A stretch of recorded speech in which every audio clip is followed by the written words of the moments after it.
A blessed morning to all Dawn Watchers. I'm Sis Fritz from GCI Hawali Center, and we are on our 5th day of our Dawn Watch prayer. Our topic for today is called On Fire in Serving the Lord. And our scripture reference is found in the book of Hebrews, chapter 12, verses 28 to 29. It says, "Therefore, since we are receiving a kingdom which cannot be shaken, let us have grace by which we may serve God acceptably with reverence and godly fearing. For our God is a consuming fire." First, allow me to ask this question. Have you lost your fire? Did you once burn brightly for Jesus and excited every time you serve Him? Do you ever think perhaps one day I'll get my fire back and really serve God?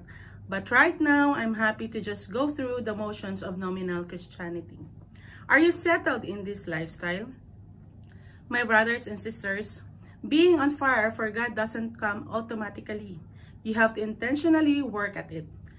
However, if you leave it up to chance, your fire will get out. Let me share you 5 things to help to get back on fire for Jesus. First, fully surrender to Christ.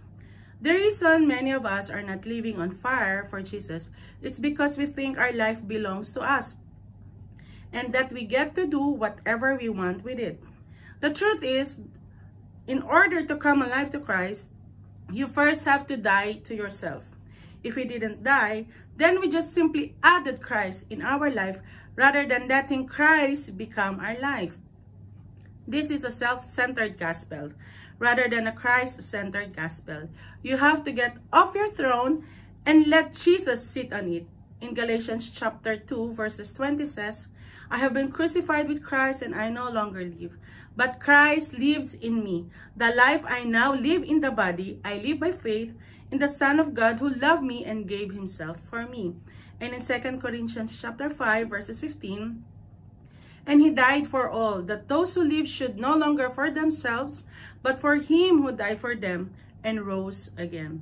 The first steps to being on fire for Jesus is to make sure we are not man-centered gospel, but rather a Christ-centered gospel.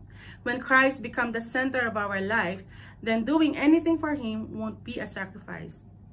It is our actual life. The second thing is focus on eternity. Eternity is the highest perspective we can have in life. Everything else finds its place and priority when we see things from eternity. If eternity is not our priority, we'll get easily distracted and caught up living trivial things, our comfort and pleasure. When difficulties from following Jesus challenge our comfort and pleasure, then compromising our commitment to Christ won't seem so bad. However, when we see the things how Christ sees them, our priorities here on earth change. When we live with heaven's priorities, it will cause us to get on fire for God. In Colossians chapter 3 verses 1 to 2, "If then you were raised with Christ, seek those things which are above, where Christ is sitting at the right hand for God. Set your mind on things above, not on the things on earth." The third step to being on fire is serving Jesus, is to feed and fan the flames of your passion for Jesus. If you don't, they will easily go out just as fire eventually goes out if you don't feed and fan it. In 2 Timothy chapter 1 verses 6, "For the reason I remind you to fan into flame the gift of God, which is in you through the laying on of my hands." And in Jude chapter 1 verse 20, "But you, beloved, building yourselves up on your most holy faith, praying in the Spirit." If you leave things to chance and feelings, your fire will go out. We need to be intentionally and disciplined. To feed and fan our flames, we need to be regularly feeding on the Word of God and spending time in His presence. God is a God of fire, and when we encounter Him and His Word, we will get on fire. And number 4, find your purpose. With no purpose, our life becomes aimless, with no reason to be on fire. But when we find and follow our God-given purpose, it will stir up a fire in us. Our mission is to disciple the nations, and our purpose is to find out how we fit into that and fulfill it with our particular talents and calling. When we get connected with our higher purpose, it's easier to get on fire for God. Philippians chapter 2 verses 12 to 13. Therefore, my dear friends, as you have always obeyed, not only in my presence, but no much more in my absence, continue to work out your salvation with fear and trembling, for it is God who works in you to will and to act in order to fulfill his good purpose. And lastly, fellowship with fired up people. Fire is contagious, right?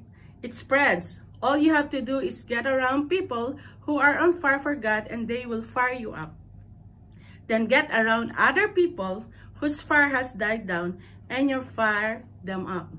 I just want to share for you a short story.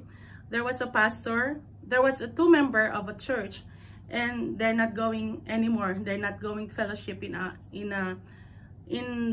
their church. So the pastor went to their home and just visited those couple actually. And when there was a fireplace, what the pastor did, he just go there and just pick one piece of wood and keep it aside. And then he didn't say anything at all to this couple. But when the pastor go and then they saw what happened to that wood, they know the words that the pastor wants to tell them. So church, if our fire is, parang nawawala na, let us not isolate ourselves more. It should be, we have to be on the church more often and fellowship with the godly people. In Acts chapter 2 verses 42, they devoted themselves to the apostles' teaching and to the fellowship, to the breaking of bread and to prayer. Brethren, we have one life and we don't have the luxury of wasting it. He has called us to a life of divine purpose and destiny. If we are surrounded to Jesus, focus on eternity, feeding and fanning our flames, are connected to our purpose and hanging around other believers who are fired up, then it won't be hard to live on fire for Jesus.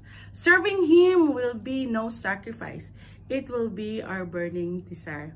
Have a blessed morning and keep praying. God bless.